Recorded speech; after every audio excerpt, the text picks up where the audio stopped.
We are at day 20, Matthew 15, 1 through 39. And we have the Pharisees and some teachers of the law had come up to Jesus, and they had asked them why the disciples were breaking some of the traditions of the elders. They don't even wash their hands before they eat. I don't think it was so much that they weren't washing their hands before they eat, but they weren't washing them in the same way that the elders wanted them to. They weren't following the ritual of washing of the hands. And Jesus came, he kind of offended them. He said, the condition of your heart is what defines a person, not what you eat or drink or how you eat or drink it. The food and drink go through your body and come right out. So it's what's in your heart and what you say more defines you than how you're eating it or drinking. We also have the faith of the Canaanite woman, and she is a Canaanite woman, and she had come up to the disciples, and Jesus had given the disciples the ability to help heal other people.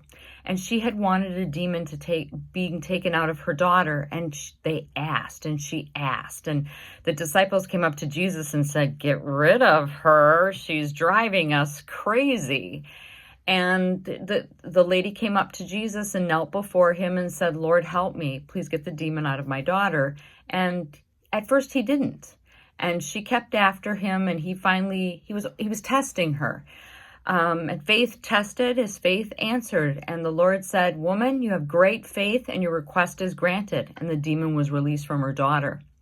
He also fed the 4,000. And earlier we read in spring he had fed the 5,000. It's now the summer months, and he was feeding the 4,000. He had been teaching and preaching and helping the blind and the crippled. He's been with these folks and traveling with them. And he said to his disciples, "I have compassion for these folks. I don't want to have them go back to their home where they probably have walked for a long period of time. Do we have anything that we can provide for them?" And they gathered up loaves of bread and fish, and they were able to feed the 4,000. And again, we witness another miracle of Jesus. Have a great day.